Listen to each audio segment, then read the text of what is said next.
La chiave della luce, The Key of Light, is the title of the exhibition project by German artist Kilian Saueressig and includes 10 self-illuminated works, light wall sculptures designed with LED lighting. Conceived by Manfred Moeller, curator of the exhibition, the title La chiave della luce aims to narrate the existence that are irradiated by the forces of light and its intense capacity for metamorphosis through Saueressig's self-illuminated works, which, just like a key, can open horizons of meanings and possibilities. The first artwork we are going to show is Luce, Angelo Divino. Angelo Divino, Divine Angel, is one of the most recent. In fact, it was especially created for this exhibition and it represents the logo image.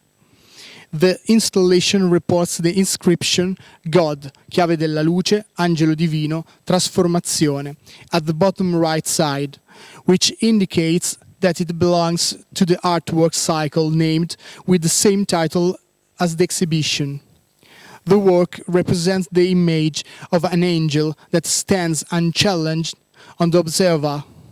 The face, dehumanized and reminiscent of Orthodox icons which were not meant to convey any human expression because of their supposed divine nature, looks forward with a cold, fixed gaze, while the mouth seems to wink. The silhouette of the bust is reminiscent of wings and seems to bend forward, hinting at a bow. The posture overlooks the observer, almost as if it wanted to encompass him. However, light is the true protagonist of the artwork. As the light changes, new impressions emerge. The silhouette of the wings gets a metamorphosis and lets those that look like hands emerge as a sign of prayer or a request for help. Yet, the hands seems to address the very face that imposes itself above all. However, the gaze and the face remain seraphic and immobile, almost as if to suggest a peaceful calm and inertia which don't belong to this world. From time to time, the wings overlap the hands and vice versa in a continuous chase. The hands begging for help seem to be received by the wings that represent protection and defense. The irregular surface of the work materials creates, in this case, vertical shapes. The lines seem to rise upwards, as if they were in a celestial ascent towards the divine. The light, which radiates from below, alters the colors, so that even the shapes seem to change. The irregularities reveal all the plastic differences of the material. What is significant about Saueressig's artwork is that they are made using totally innovative techniques and new elaborated materials never seen before, that the artist himself has synthesized. Saueressig, born in Essen in 1969, is a trained mechanical engineer and passionate inventor who holds numerous patents in the field of surface finishing, molding, technology and embossing.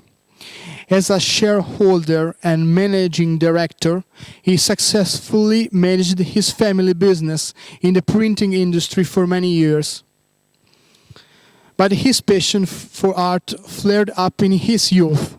Today, he can draw on a wealth of ideas. Kilian Saueressig didn't show his heart to the public for the first time until 2019. Creativity and technological competences are his tools. His ideas are realized by implementing them with his toolbox. His know-how and an unusually profound understanding of materials. In his art, both the creative and the analytical technological element manifest themselves on equal footing. These two different worlds merge into one unit. Kilian Saueressig creates his own structured art cosmos, reminiscent of the construction of an atom. In 4 levels, globes, cycles, segments, and variations, he deals with philosophical, sociological, ethical, political, religious, and scientific themes. Saueressig thus creates its own analytical and time-critical art universe in which he invites the viewer to dive into with him. Kilian Saueressig plays with the self-developed, innovative methods for coloring and shaping that goes far beyond the current known approaches. Metallic effects, matte gloss effects, micro and macro structures, manual and digital shaping technologies all give Kilian Saueressig a strong sense of vision and, along with the ensuing changes of color, become the decisive characteristic of his art. The other 2 artworks that we are going to show are Princess Carlotta and Google of Knowledge. Both tell the story of 2 current themes that the artist deals with. These are some striking examples of highlight how the language of science and stratified images are structured. Micro and macroscope conceptuality are characterized by this very relationship between science and stratified impressions in the material itself, and their manifestation as the intensity of the light varies.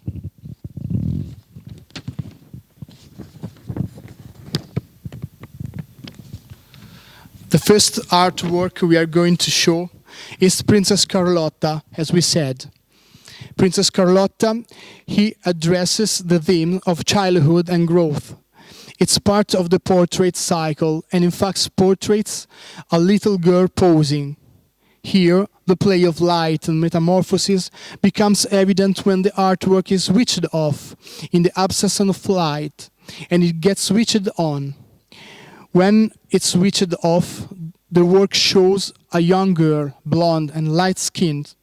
Her relaxed and innocent appearance let the serenity of her childhood perceive, the joys and fullness of the golden age. The pastel colors and light shades relax the observer gaze. There is an harmony between the image of the subject portrait and the light. The outlines are very blurred, and the image tends to blend in with the background. It's as if it is blurred by the passage of time. When the installation is switched on and the light radiates through the material, the subject immediately begins to deform shape and color. It receives a metamorphosis that insinuates dark omens into the observer. The contours become more defined, while very marked nuances change facial expressions. The cheeks are colored in a fiery red hue, as is the mouth. Purple and red shades are imprinted on the eyelids and make up the face. The colors become sour and contrast with each other. The bright red contrasts with the acid green shades that make her face more attractive. The look is altered, the features are deformed, while the whiteness of childhood seems to have faded. Every now and then, when the intensity of the light diminishes, the faint, blurred features and infant expression emerge again. These, however, is immediately hidden by the successive impressions irradiated by the light, and it becomes difficult to re-experience again the subject in the fullness of the previous whiteness. That purity now seems outdated. In this work, it becomes evident that as soon as the source of light inside the works is switched on and modified both chromatically and in intensity, new pictorial impressions emerge. The different motifs of the images, in their respective levels of interpretation, overlap the color of the backing light to create a multitude of new images. a fascination that these artworks have, above all, at night, by coloring the room in which they are located with a velvety hue, integrating the surrounding space and the viewer into the work of art. Here, a metamorphosis takes place not only of the surrounding space, but also of the relationship between the work and the observer. The latter is therefore no longer a passive subject, but an integral part of the artistic experience. Through this device, he can actively interact with the work of art, altering its chromatic relations. The LED light radiates from under the cover on which the image is painted and passes through the semi-transparent and translucent material. It alters it by interacting with the shapes and colors. From the irregular surface emerge new shapes, shades and writings. The represented face undergoes and metamorphosis and lets emotions that were previously hidden shine through. Once they emerge, they immerse themselves again and are covered by the new impressions of color that the light underneath allows to manifest. Thus, the spectator himself is called upon to actively interact with the work and the aesthetic experience. He is urged by the possibilities offered by technology, namely the multiple metamorphoses following one another. The impressions emerging from time to time suggest an aesthetic experience of continuous openness and development. The observer is no longer obliged to possible interpretation of a fixed and well-defined image, but is urged by deal with continuous alterations of the same image which, while changing, maintains its identity. The hermeneutic process of stratification of meaning, in this case in the stratification of dactyl matter, stimulates the observer's intuitiveness and imaginations.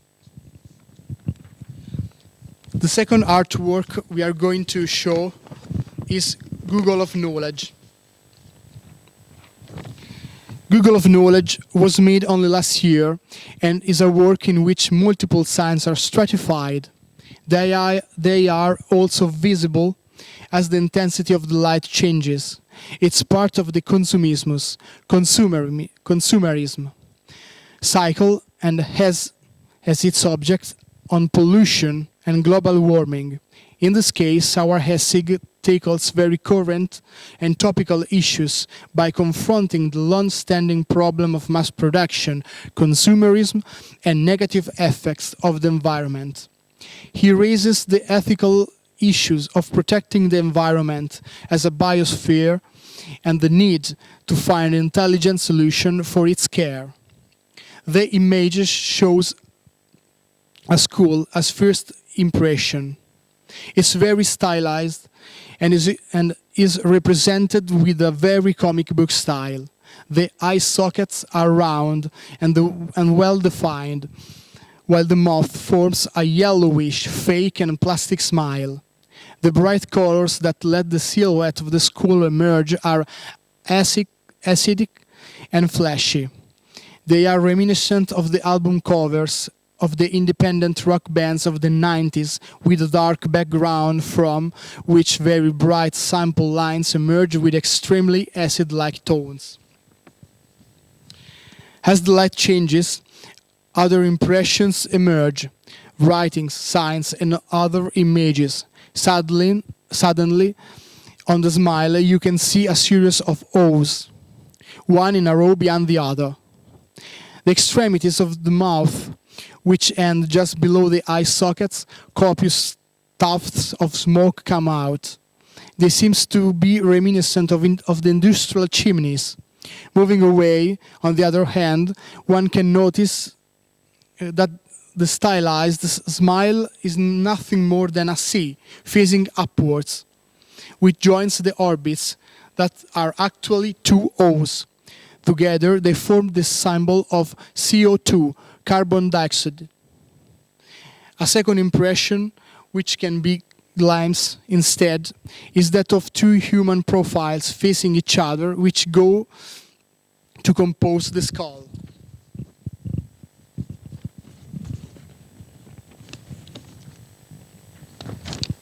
Philosophy and innovation are two key drivers for Kilian. He sees art as an emotional medium for his insights and messages. His philosophy instantly becomes clear in his artwork. Kilian has the innate ability to exhibit complex connection in a simple way. In doing so, the artist questions the motives of humanity. Why and how is something happening, and what are the effects? It's analytical and time-critical, but it also offers possible visual solutions for a human world in a better future. Kilian Saueressig strives for knowledge and innovation.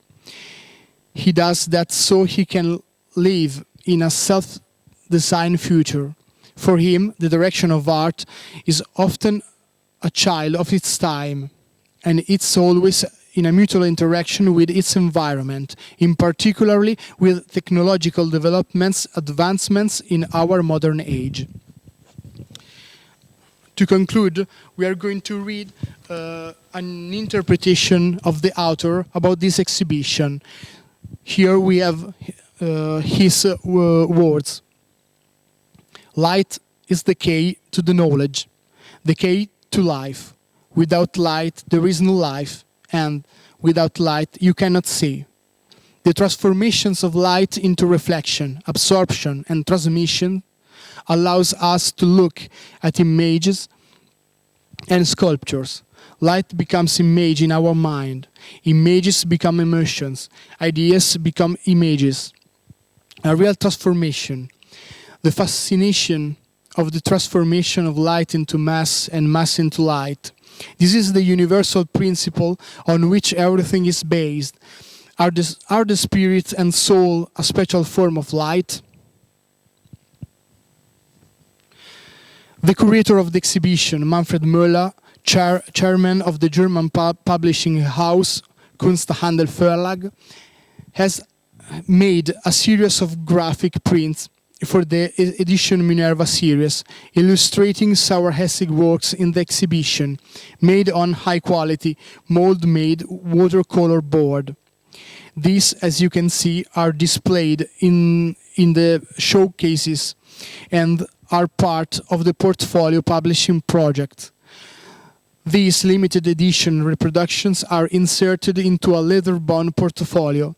This publishing project was launched in 2019, and it includes cycles of the exhibitions presented in Venice, in the monumental rooms of the Biblioteca Nazionale Marciana, and in other prestigious European venues, such as the Bayerische National Museum in Munich, the Kunstforum Museum in Wien, and many others. The artworks presented in these venues are reproduced and printed in order to compose the content of the portfolios. For further information, please write to the Kunsthandel Verlag at info@kunsthandelverlag.de.